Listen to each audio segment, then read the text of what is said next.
হিমা দাস, যাক আমি আমাৰ অসমবাসীয়ে ঢিং এক্সপ্ৰেছ বুলি জানে, তেখেতৰ একচুৱেলি আমাৰ হেল্থ চিটি হস্পিটেলত খন্তেক সময় আগতে আহি পেলাই তেওঁ এডমিট হৈছে। আমি তেখেতৰ ঘৰৰ মানে যিখিনি গম পাইছোঁ যে লাষ্ট 3 দিনৰ পৰা তেওঁৰ জ্বৰ আৰু কাহত ভুগিছিলে। গতিকে বিশেষ চিন্তা কৰিবলগীয়া একো নাই, কিন্তু তেওঁ একচুৱেলি জ্বৰ খুব বেছি হোৱাৰ কাৰণে অকণমান উইক হৈছে, আৰু উইক হোৱাৰ কাৰণে আমি একচুৱেলি আমাৰ হস্পিটেলৰ আমাৰ ডক্টৰ ভৱানী চক্ৰৱৰ্তী ছাৰ, লগতে ডক্টৰ স্মিতা মেধি আৰু অন্য চিকিৎসকৰ আণ্ডাৰত ট্ৰিটমেণ্ট কৰি আমি এডমিট কৰিছোঁ। আজি আমি হয়তো তেওঁক HDUতে আমি ৰাখিম, আৰু বাকী গোটেইখিনি তেওঁৰ আমি যিখিনি দৰকাৰী মানে ইনভেষ্টিগেশ্যন সেইখিনি কৰিছোঁ। বাকী ৰিপৰ্ট অহাৰ পিছতহে আপোনালোকক আমি পৰৱৰ্তী সময়ত বা অহাকালি আমি বিশেষ জনাব পাৰিম। আমি এইখিনিয়ে মই ক'বলৈ লৈছোঁ যে সকলোকে যে বিশেষ চিন্তাৰ কাৰণ নাই, তেওঁ আজি হয়তো ৰাতিটো HDUত থাকিব লগা হ'ব পাৰে।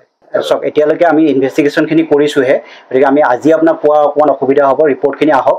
কিন্তু তেওঁৰ যিখিনি মানে হিষ্ট্ৰী লৈ আহিছে জ্বৰ আৰু কাহৰ, সেইখিনি মতে খুব উইক হৈছে। উইক হোৱাৰ কাৰণে আমি তেওঁক আজি HDUত ৰাখিছোঁ। অহাকালি ৰিপৰ্টখিনি অহাৰ পিছত আমি পৰৱৰ্তী সময়ত আপোনালোকক আকৌ জনাম কি কৰিব পাৰি।